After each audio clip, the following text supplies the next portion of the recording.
Bienvenue à tous sur Mon Quotidien TV. Si c'est pour vous le moment de refaire votre intérieur, si vous souhaitez réaménager votre maison ou votre appartement, notre invité est la personne qu'il vous faut. Bonjour Anne-Séverine Panizza. Bonjour Nicolas.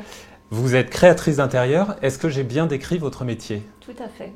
Alors, est-ce que vous pouvez nous le redéfinir?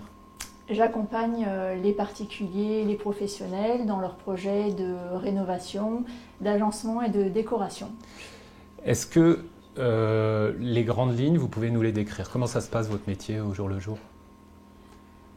Alors moi, ce qui m'intéresse, c'est vraiment d'accompagner, donc c'est une vraie collaboration entre mon client et l'agence, afin de leur créer un intérieur qui leur ressemble. Vous n'êtes ni architecte, ni décoratrice, ou c'est trois métiers qui se ressemblent? Alors non, je ne suis pas architecte DPLG, c'est une question de diplôme et d'appartenance à un ordre. Je suis architecte d'intérieur et décoratrice. Donc j'associe la rénovation, c'est-à-dire on rénove des salles de bain, des cuisines, on déplace des cloisons, et quand le client nous le demande, on meuble également l'intérieur. Vos missions, dans les grandes lignes, comment vous les définiriez? Est-ce que tous les concurrents, tous les créateurs d'intérieur ont les mêmes missions, ou est-ce que chacun a ses spécificités? Alors moi, j'essaye d'accompagner mes clients de la façon la plus large possible et de pouvoir répondre à chaque demande. Donc, on rénove des pièces techniques ou des pièces comme les chambres ou les salons. On meuble également, donc on crée des ambiances et puis nous dessinons également du mobilier sur mesure. Donc, comment ça se passe la relation au début? Comment on vous contacte? Comment on vous trouve? alors moi, j'insiste sur le fait que c'est un vrai partenariat, il faut se choisir. Donc généralement, on m'appelle puisque le bouche à oreille fonctionne très bien, ou que le client est tombé sur mon site internet qui reflète aussi ma façon de travailler. On organise un premier rendez-vous de présentation où le client m'explique ses envies et ses besoins. À partir de là, il y a quoi? Une étude? Vous repérez les lieux d'abord? Alors je regarde les lieux, j'écoute ce potentiel client pour voir comment je peux l'accompagner. Suite à ce rendez-vous, je lui envoie une proposition de collaboration avec un devis pour qu'il puisse savoir combien va coûter cet accompagnement. Et s'il est d'accord, nous débutons l'étude. Alors, qui sont vos clients, justement? Quel profil ils ont? Alors, ce sont des particuliers. Il y a tout type de profil, des jeunes couples pour qui c'est le premier achat ou le premier emménagement, des clients qui quittent un appartement pour une maison ou un appartement un petit peu plus grand. Il y a aussi les personnes retraitées qui se disent qu'il est le temps pour elles de quitter leur maison et d'acheter un petit peu plus petit. Donc là, c'est une autre démarche. Et puis des clients professionnels, donc des bureaux, des restaurateurs, des personnes qui achètent des chambres d'hôtes. Donc une palette très variée. On va voir quelques images. Est-ce qu'il y a des choses que vous préférez créer? Regardez là par exemple. Est-ce que vous pouvez nous parler de cette création? On est sur un projet de plateau de bureau. Il y avait 1200 mètres carrés à aménager. Notre client faisait construire ses bureaux. Donc il a récupéré des plateaux bruts. Et l'idée, c'était, après avoir analysé l'organigramme de sa société, de voir comment on pouvait répartir les bureaux. Donc là, on est sur la partie d'open space. L'idée, c'était de créer une véritable ambiance pour que ces équipes évoluent dans un univers assez coloré. Donc on n'a pas eu peur de sortir des codes assez standardisés du bureau blanc, voilà, pour proposer une palette de couleurs. C'est ce que j'allais vous demander, les couleurs, c'est vous qui les proposez? Exactement. Le point de départ, c'était la moquette qui avait déjà été choisie, donc dans les bleus et les violets. Et puis on s'est dit que ça serait sympa de partir sur une ambiance plutôt pop, avec un papier peint qui donne le ton sur tous les niveaux, les 3 niveaux de bureau de cette société. Et ça a plu, même si la proposition venait de vous? Il n'y a pas eu de refus? Non, alors on organise une étude, ça s'organise Enfin, l'étude est ponctuée de plusieurs rendez-vous, donc on ne décide rien dans notre coin. Hein. La finalité, c'est un client content, mais qui maîtrise son projet. Oui, le client a le dernier mot, le final cut, comme on dit. Exactement. On est là pour l'accompagner sur l'harmonie en fait, globale du projet. Image suivante, une chambre d'enfant, a priori. Là, c'est pas l'enfant qui vous contacte lui-même, j'imagine. Il demande de parents particuliers. On la voit. Alors là, c'est un projet assez intéressant parce que c'est la deuxième fois que nos clients nous contactaient. Là, ils venaient d'acheter 110 mètres carrés à Suresnes et ces clients n'ont pas peur des partis pris. Donc c'est très agréable parce que c'est vrai que le papier peint, on aime ou on n'aime pas. Là, ces clients aiment les couleurs, aiment le papier peint, donc je me retrouve beaucoup dans cette famille. Et donc là, c'est la chambre du plus petit garçon. Donc on est parti sur une ambiance. Vous avez fait plusieurs chambres dans cet appartement-là ? Une chambre parentale et les 2 chambres des petits garçons. Donc là, l'enfant est ravi, évidemment. Et ça peut évoluer quand l'enfant grandit, on peut vous redemander de refaire. Bien sûr, on accompagne nos clients à différentes étapes de leur vie. On prend en compte le parcours de vie. Donc oui, là, ils ont 4 et 6 ans. Peut-être que quand faudra... Il y a de l'espoir d'une nouvelle création. Pour l'entrée en 6e, généralement, on est sur des dates clés. Alors là, on se retrouve dans le salon. Voilà, donc là, c'est pareil. Toujours un parti pris sur la couleur. On a ouvert le salon sur le bureau pour apporter de la lumière. Donc on a meublé cet appartement. Donc il a été rénové puis meublé. Donc on est sur des process d'études qui durent entre 3 et 6 mois. Vous participez aussi au choix des meubles ? Là, sur ce projet-là, oui. Donc j'ai tout fait de A à Z. Alors c'est ce que j'allais vous demander de A à Z sur ce projet-là, mais parfois, est-ce que c'est plus de B à Y ? Le sens de ma question, c'est de savoir si les clients ont déjà vous imposent des contraintes ou en tout cas vous les suggèrent. On s'adapte. Si le client nous dit « moi je vais garder tout mon mobilier », il n'y a aucun souci. L'idée c'est de travailler sur l'harmonie entre ce qu'il conserve et les couleurs de ce qu'on va proposer. On est obligé de travailler en interaction. On ne peut pas travailler dans notre coin. Il y a toujours un point de départ. Retour à l'entreprise, on a vu l'image d'un restaurant. C'est un restaurant qui se situe à la Garenne-Colombes, non loin de Paris. Donc là, c'est une entreprise encore un peu particulière puisque c'est une entreprise qui accueille du public. Le restaurant les Jardins de Voltaire. Alors là, l'idée de départ, c'est quoi ? Ça a été une carte blanche aussi ? Alors oui, on a eu la chance d'avoir une carte blanche et que le propriétaire du restaurant nous fasse confiance.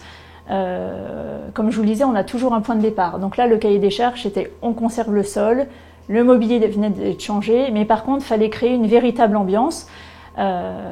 Donc on a retravaillé sur la mise en teinte des murs, des poteaux, proposé un papier peint qui soit le prolongement de la terrasse, puisque les Jardins de Voltaire ont une très très belle terrasse qui est très prisée l'été. Et puis après d'apporter une accessoirisation des tables. Les verres étaient là. Donc on s'est dit que par exemple proposer ces petites lampes de table, ça contribuerait vraiment à l'ambiance de cette salle qui est très spacieuse, donc qui n'a pas un côté intime. Donc la lampe, donc vous voyez notre métier c'est ça, c'est de travailler sur une ambiance, mais aussi d'apporter, de travailler dans le détail avec des accessoires. Vous travaillez selon vos goûts personnels ou il faut les mettre de côté? Non, j'ai une affinité pour la couleur, le papier peint, mais encore une fois, je ne suis pas là pour imposer mes goûts. Je suis là pour proposer un intérieur qui ressemble à mes clients. Donc je les guide. Et est-ce que vous avez déjà créé des lieux qui ne vous ressemblent pas à vous? Des choses où vous dites à la fin, finalement, je l'aime pas ce lieu? Ça peut arriver, mais on essaye d'être dans le compromis et d'apporter une plus-value. Après, si le client ne veut pas entendre ce qu'on a à lui proposer, on s'adapte. La finalité, c'est un client content. Ça peut arriver qu'un projet n'aille pas au bout? Ça arrive. Heureusement, rarement. Rarement, mais c'est arrivé quelques fois. En 10 ans, c'est arrivé une fois. Et est-ce qu'il y a beaucoup de concurrence dans votre milieu? Est-ce que ça peut arriver soit qu'un marché vous échappe parce que l'idée est meilleure chez le voisin, chez le concurrent, ou voilà, un concurrent qui aurait une palette de goûts différente, en tout cas d'idées différentes? Oui, alors la concurrence, elle est là, hein, comme dans tous les métiers. Après, je pense qu'un architecte d'intérieur, ça se choisit pour son professionnalisme. Et alors, j'irai pas parler de réputation, mais peut-être de longévité aussi dans son métier. Aussi. Voilà, le bouche à oreille. Aujourd'hui, en 10 ans, oui, on accompagne des clients pour la 2e ou la 3e fois. Donc ça, c'est une belle satisfaction aujourd'hui. Tout ça n'est pas gratuit, puisque vous ne travaillez pas gratuitement. Vos clients, c'est plutôt des gens aisés ou c'est accessible à tout le monde? On fait des compromis. Non, il y en a pour tous les moyens. Mais après, voilà, on leur dit, ça va pas cadrer, ce choix-là va pas cadrer avec le budget que vous vous êtes donné. Et puis parfois, on demande dès le premier rendez-vous, quel est votre budget. Si ça ne colle pas, on va voir comment on peut les accompagner, mais en prenant en compte leur budget, mais il faudra faire des choix. Votre société Nuances d'Intérieur, elle existe depuis 2013, donc une décennie. Votre histoire, votre parcours n'est pas tout à fait celui que vous espériez au début. Racontez-nous ça. Non, alors il n'a pas été effectivement linéaire. Quand je suis sortie du bac, je voulais être architecte d'intérieur, mais j'ai plutôt opté pour des études plus généralistes, l'école d'architecture de Versailles. Alors pourquoi? Je me permets de vous poser la question parce que vous en avez parlé avant l'émission. C'est pas de votre fait cette décision? Alors non, moi je suis très proche de mes parents et pour mon papa, il était plus important que j'ai un diplôme plus généraliste. Donc je l'ai écouté parce que... Parce qu'il considérait quoi? Que c'était pas un métier sérieux? Non, du tout. Il se disait qu'en cas de crise, on ferait plus appel à un architecte qui pourrait faire de l'architecture d'intérieur, alors que l'inverse n'est pas vrai. Un architecte d'intérieur ne fait pas de gros œuvres, par exemple, donc ne fait pas d'architecture. Et votre papa, il dit quoi aujourd'hui quand il voit le succès de votre entreprise? Aujourd'hui, je pense que, j'espère qu'il est fier, mais il joue encore un gros rôle dans ma vie. Je l'appelle régulièrement et on prend des décisions couramment ensemble. Mais il n'y a plus ce désaccord sur votre métier? Non, il n'y en a pas vraiment eu, si vous voulez. C'est qu'à un moment donné, il m'a suggéré de postuler pour une école d'architecture et j'ai entendu ce qu'il me disait. Donc j'ai suivi son avis. Alors vous n'avez pas d'employé, vous êtes déjà une société indépendante, vous travaillez toujours toute seule? La majorité du temps, je suis toute seule. En revanche, j'ai des partenariats, je m'entoure d'un géomètre. Quand je vois que les murs ne sont pas droits ou ça va être problématique pour prendre les mesures, je sais prendre les mesures, mais il y a un moment donné, je pense qu'on n'a pas le même matériel aussi pour prendre les cotes du bien en question. J'ai plusieurs équipes de travaux, j'ai un très bon menuisier. Voilà. Donc aujourd'hui, en 10 ans, j'ai réussi à mettre en place des partenariats qui font que l'activité roule sereinement. Donc on parle plus de prestataires dans ces cas-là que d'employés. Donc le réseau est quelque chose d'important? Tout à fait, oui. Alors j'adhère à plusieurs réseaux d'entrepreneurs. Donc là, je pense que la clé, c'est aussi d'être bien entouré. Et j'ai la chance d'être bien entourée au quotidien parce que déjà, je partage mes bureaux avec plusieurs entreprises qui jouent un rôle quotidien, on va dire. On peut les citer. D'ailleurs, on est accueillis chez Annette à la Garenne-Colombes. Voilà, il y a aussi Hors Cadre. Ça vous apporte quoi de travailler comme ça, si on peut dire en équipe ou au moins en réseau? On est une équipe, même si on n'a pas d'activité, en tous les cas pour moi, connexe, ils prennent part aux décisions. On discute, on partage, on va dire, les victoires, mais on partage aussi les doutes, les inquiétudes. Mais c'est par exemple Guilain qui m'a aidé à trouver le nom de ma société. On l'a trouvé à deux, voilà. Donc je sais que quand je parle de Nuances d'Intérieur, je pense à ce moment-là où j'hésitais et c'est Guilain qui a impulsé Alors on parle de Guilain Arbello, le dirigeant de la société Annette qui nous accueille pour tourner cette émission. Question très générale, il n'y a peut-être pas de réponse. Qu'est-ce que vous préférez dans votre métier? La création d'ambiance, voilà, qui a peu de limites. Tous les moments sont intéressants dans l'élaboration d'un projet? On parlait Chaque moment de est A à Z. Ouais. La prise de mesure, c'est le préalable à toute étude. Ensuite, on passe au process d'agencement. Et puis après, on travaille sur la recherche de matériaux, les mises en teinte, la création d'une ambiance. On cherche du mobilier si le client est demandeur. On dessine du mobilier sur mesure s'il n'y a pas d'autre solution. Et puis, on accompagne nos clients pendant le suivi de travaux.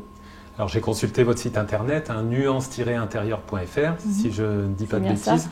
Il y a de nombreux témoignages positifs sur votre site. Alors vous me direz peut-être que vous ne mettrez pas de témoignages négatifs, mais en tout cas on sent que les clients ont beaucoup apprécié de travailler avec vous. Ce métier vous a, au-delà des projets, il vous a permis de faire de belles rencontres, j'imagine? Oui, et puis de rendre un client heureux, il n'y a pas de plus belle satisfaction. Et on fait un métier, je fais un métier qui rend mes clients heureux. Ouais.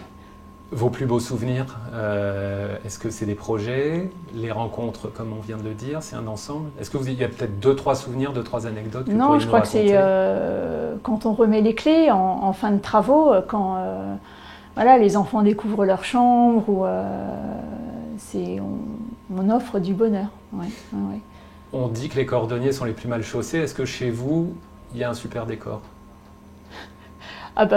J'ose croire qu'il y a un super décor. Ouais. Je me sens bien chez moi, les choix me ressemblent. Oui. Est-ce que vous avez d'autres passions? Soit qui ont trait à votre activité, soit je fais beaucoup d'expositions de haute couture. Ouais, c'est une passion que je partage avec ma maman. Que vous y allez en tant que spectatrice? Bien sûr, ouais. Mais j'aime regarder les tissus, les couleurs, les mélanges des textures. Je fais aussi beaucoup d'expositions de peinture. Quels sont vos projets en développement? Est-ce qu'il y a une actualité particulière chez Nuance d'Intérieur, ou est-ce que c'est une continuité?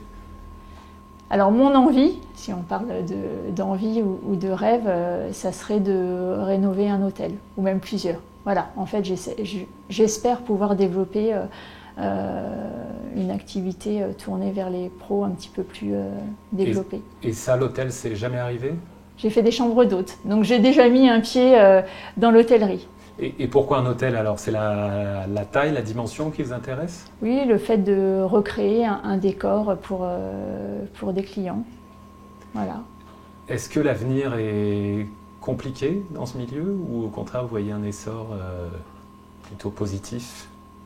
Alors on a la chance de ne pas chercher du travail. Pour le moment, en 10 ans, on commence à établir une réputation, donc les gens viennent à nous. Donc ça c'est une belle satisfaction.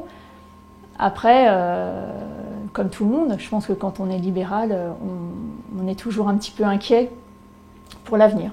Mais on ne lâche rien. La période du Covid, ça a été compliqué pour vous?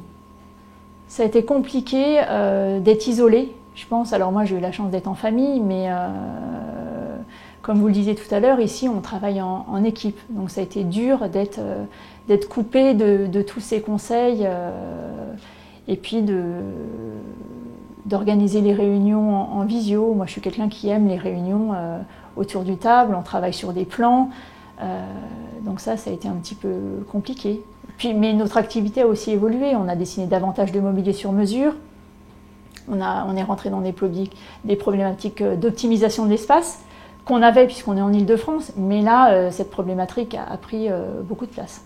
Vous parliez de votre famille, vos enfants, est-ce qu'ils rêvent de suivre votre voie? Du tout. Ou alors c'est vous qui leur dites non? Non, je les laisse. Non, il faut surtout, je leur enseigne qu'il faut vraiment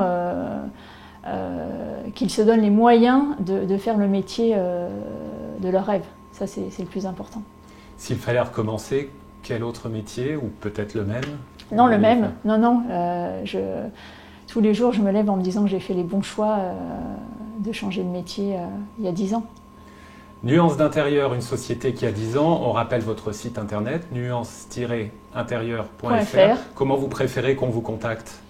Soit par téléphone, Oui. au 06 26 51 70 53, ou par le biais de mon site internet où il y a un formulaire de contact. On vous souhaite le meilleur avenir alors pour votre société. Je vous remercie. Merci à vous Anne-Séverine Panizza, merci à vous de nous avoir regardés et on se retrouve très vite pour une nouvelle émission de Mon Quotidien TV.